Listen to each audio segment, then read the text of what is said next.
Assalamualaikum semua, sihat ke? Semua sihat ke? Alhamdulillah.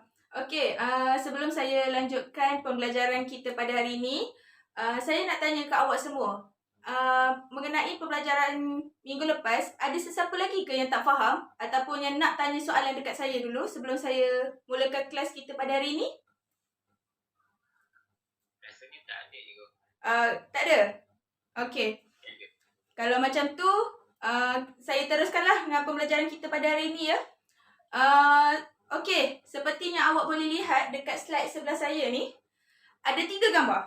Saya nak tanya ke awak, apa berkaitan dengan 3 gambar ni?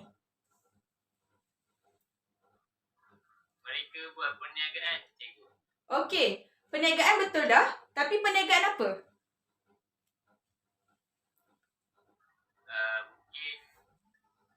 Mungkin perkongsian. Macam mana awak boleh tahu itu perkongsian? Sedangkan saya tak sentuh apa-apa lagi. Saya ada nampak satu gambar tu dengan rakan-rakan. Ya, betul Muhammad. So, hari ni kita akan belajar tentang pembelajaran kita pada hari ini adalah perkongsian. Okey, sekarang ni saya nak awak semua buka buku teks, buku surat 108. Ataupun awak boleh lihat dekat slide sebelah saya ni, saya dah sediakan definisi perkongsian. Sebagaimana yang kita tahu, perkongsian ni adalah organisasi yang menggabungkan beberapa orang, iaitu antara 2 orang sehingga 20 orang untuk sebuah organisasi.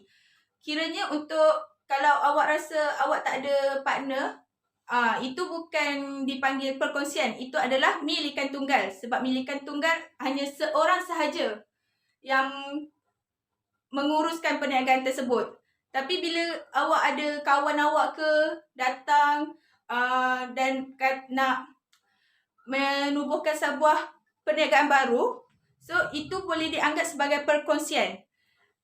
Macam awak boleh tengok untuk nombor 2 ni, dia menyatakan bahawa penubuhan perkongsian ni adalah untuk mendapatkan keuntungan. Awak boleh tengok di jadual sebelah saya ni, saya dah asingkan antara milikan tunggal dengan perkongsian. Untuk bilangan pemilik, macam saya bagi tahu awal tadi, milikan tunggal hanya untuk seorang sahaja pemilik. Manakala bagi perkongsian adalah 2 hingga 20 orang pemilik.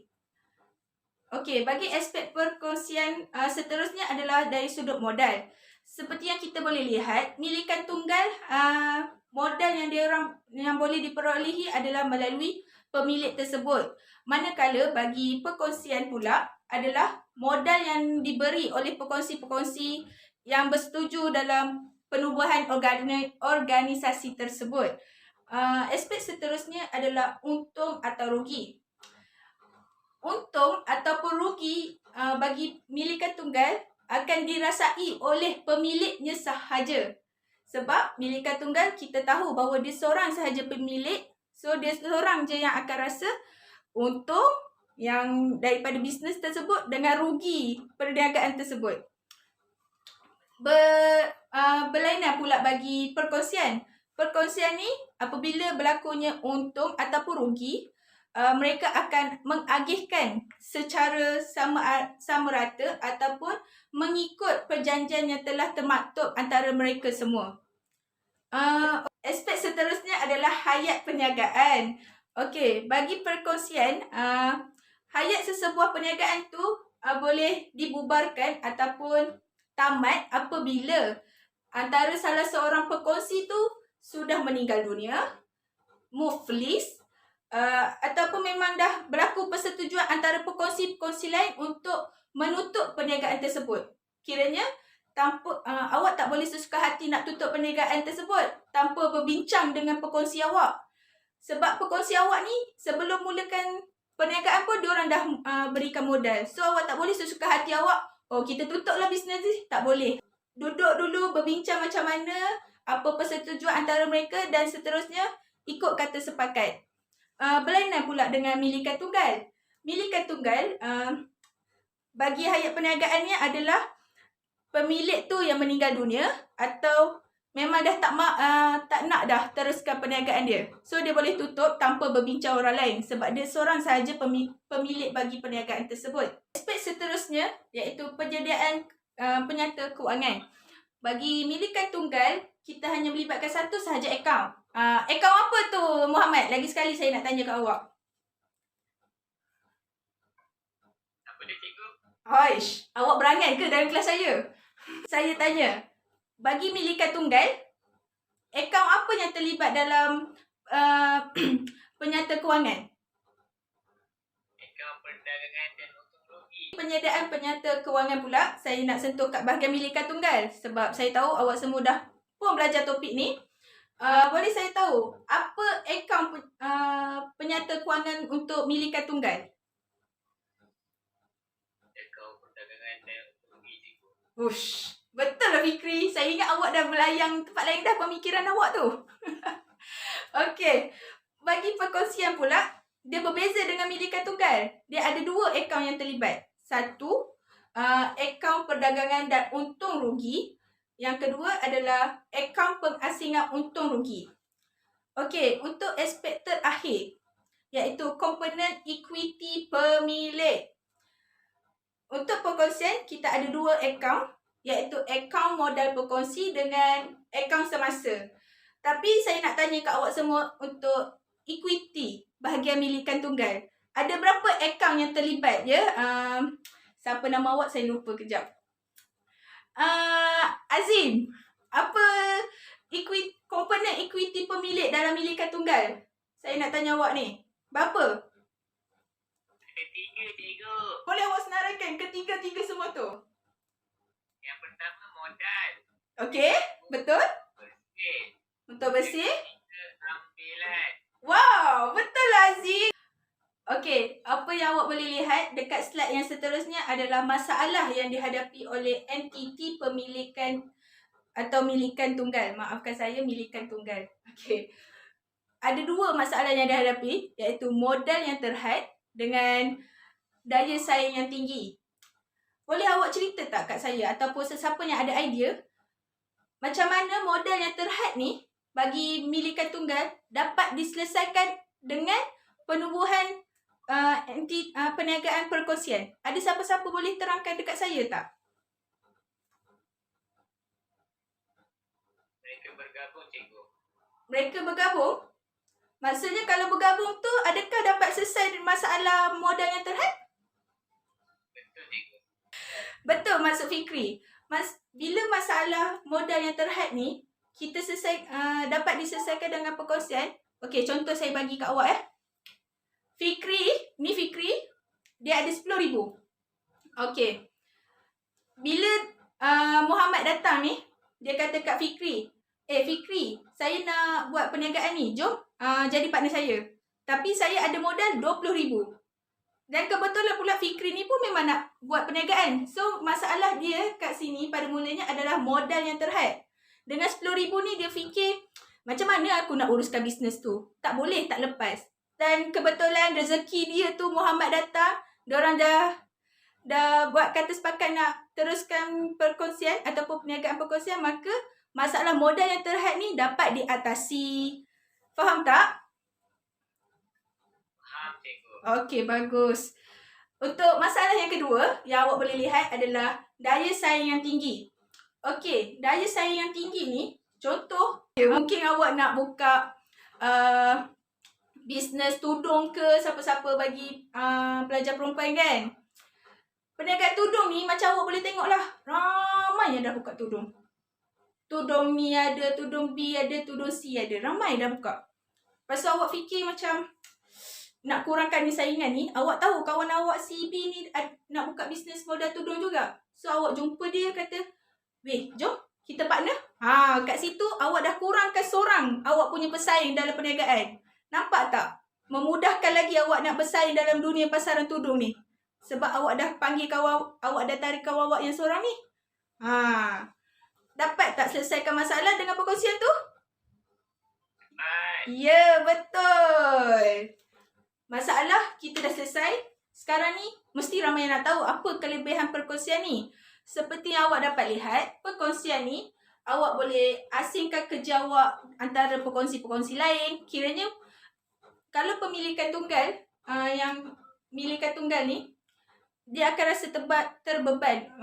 Antaranya ada yang dia menguruskan kewangan, dia menguruskan stok, dia menguruskan macam-macam lah. Tapi bila awak masuk perkongsian ni, dalam dunia perkongsian, awak boleh agihkan tugas-tugas ni dekat perkongsi awak yang melabur kat dalam bisnes tu. So awak takkan terasa beban dengan nak uruskan inventory lagi, nak uruskan kewangan lagi. Awak dah tak terbeban dah kalau awak masukkan perkongsian ni. Seterusnya iaitu saling menyokong antara satu sama lain. Ketiga, membantu dalam memberi keputusan. Kiranya bila awak ada nak masukkan stok baru dalam perniagaan tu, awak akan betul tak stok ni boleh beri impak kat awak punya bisnes. So awak mesti nak pendapat orang lain. So dengan perkongsi awak tu boleh bantu awak untuk memberi jawapan yang apa yang awak nak dalam menyelesaikan sesuatu masalah tersebut. Seterusnya berkongsi kepakaran dan sumber perniagaan. Bekerjasama dengan modal yang rendah. Maksudnya modal yang rendah ni macam saya kata mula-mula tadilah. Yang Fikri ni nak buat bisnes, yang Muhammad ni nak buat bisnes. Fikri ada modalnya RM10,000. Bila awak tarik lagi perkongsi lain, maksudnya awak punya modal tu makin bertambah. Tapi modal awak still RM10,000. Maksudnya sinilah yang dimaksudkan modal yang rendah. Tak ada dah awak nak pergi melabur sebab awak dah tarik perkongsi yang lain ni. Faham tak? Faham, cikgu. Oh, okey, slide seterusnya awak boleh lihat iaitu 6 item yang ada di bawah seksyen 26 Akta Perkongsian 1961. Okey, yang pertama adalah untung atau rugi dibahagikan secara sama rata antara perkongsi-perkongsi yang lain. Yang kedua adalah faedah akan dikenakan ke atas pinjaman sebanyak 8%.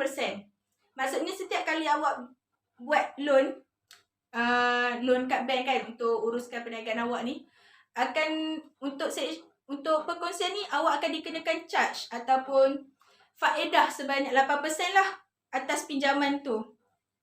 Seterusnya adalah faedah tidak akan dikenakan ke atas modal yang diberikan oleh perkongsi. Keempat adalah mengenai perkongsi yang menguruskan perniagaan tidak akan dikenakan bayaran gaji ataupun upah. Poin yang kelima adalah setiap perkongsi berhak menguruskan perniagaan. Dan poin terakhir bagi seksyen 26 Akta Perkongsian 1961 adalah buku akaun perkongsian disimpan di premis. Tak boleh bawa balik kat rumah, boleh simpan dekat tempat perniagaan awak je. Tak boleh bawa balik.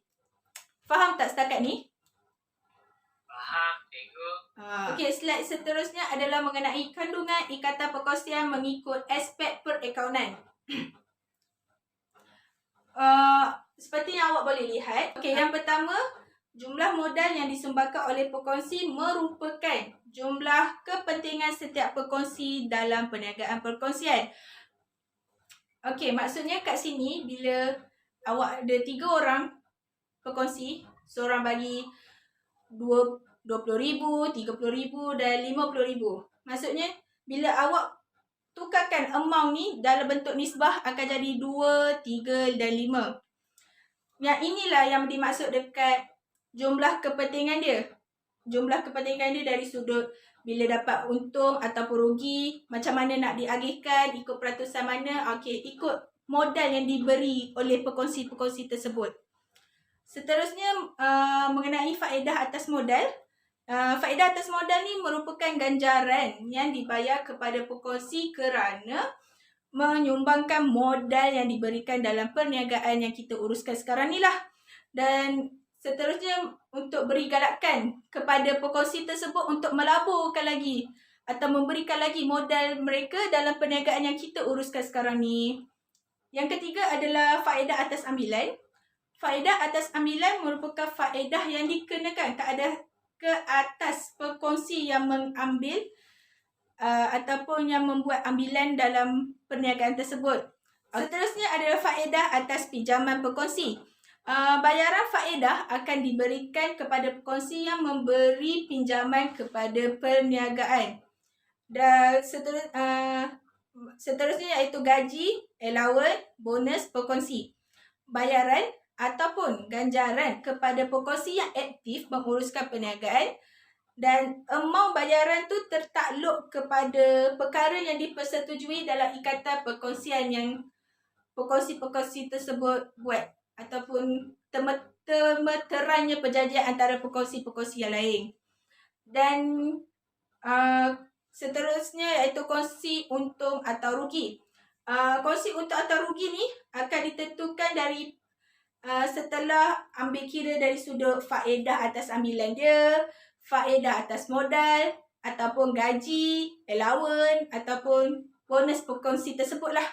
Akta Perkongsian 1961. Saya dah dividkan dua tu. Antara sebelah sana adalah tiada perjanjian, dengan sebelah sini adalah ada perjanjian dari sudut beberapa item yang ada dalam Akta Perkongsian, iaitu untung rugi, faedah atas modal, kadar faedah pinjaman daripada pekongsi dalam perniagaan, faedah atas ambilan dengan gaji, bonus ataupun allowance pekongsi. Okey, seperti yang awak boleh lihat dekat slide seterusnya adalah mengenai tindakan ataupun bagaimana sesuatu item di bawah Akta Perkongsian 1961 itu diuruskan sekiranya ada perjanjian dalam sesebuah perniagaan ataupun tiada perjanjian yang ditemeterai oleh pekongsi-pekongsi lain. Seperti untuk rugi, kalau tiada perjanjian, okey, kita bahagikan dia secara adil lah, sama rata. Kalau contoh 2 orang dapat 10,000 untung dia, bahagilah 2. Berapa seorang dapat? 5,000 seorang. Kalau ada perjanjian ni, ikut perjanjian yang dijanjilah ataupun yang ditemeteraikan oleh pihak pekongsi-pekongsi yang lain. Faedah atas modal ni tidak dikenakan sekiranya tiada perjanjian yang dilakukan. Manakala bagi yang ada perjanjian, ikutlah perjanjian tersebut yang dah ditemeteraikan oleh pekongsi-pekongsi yang lain. Okey, untuk kaedah faedah pinjaman pula akan dikenakan sebanyak 8% untuk tiada perjanjian. Manakala bagi faedah atas modal dan gaji tidak akan dikenakan bagi tiada perjanjian, tetapi bagi yang ada perjanjian kena mengikut apa yang ditemeterai oleh pekongsi lain. Macam yang awak boleh baca, iaitu jika pekongsi tidak membuat sebarang perjanjian atau mempunyai perjanjian yang dibuat tetapi tidak meliputi perkara-perkara yang saya sebutkan sebentar tadi tu, maka peruntukan dalam Akta Perkongsian yang berkaitan dengan perkara-perkara di atas adalah terpakai. Kita sudah berada di slide terakhir, iaitu implikasi sekiranya tiada ikatan perkongsian. Kita boleh elak salah faham yang berlaku antara pekongsi-pekongsi lain pada masa akan datang. Okey, itu sahaja pembelajaran kita pada hari ini. Sebelum saya akhiri kelas kita pada hari ini, saya nak tanya beberapa soalan lah. Sebabkan Fikri dah banyak sangat tanya, saya nak tanya Azim pula. Okey, Azim, Akta Perkongsian tahun berapa? 1961, cikgu. Betul. Okey. Azim, saya dah tanya. Ada siapa-siapa volunteer tak nak ditanya? Ada tak? Macam tak ada je, saya petik lagi sekali ni nama. Okeylah. Azim pun dah, Fikri pun dah, Muhammad pun sudah, sebab hari ni dia yang paling perform dalam kelas ni. Saya nak tanya si Takwa kat belakang tu. Takwa, kita tahu milikan tunggal tu ada satu je akaun untuk rugi. Perkongsian ada berapa akaun?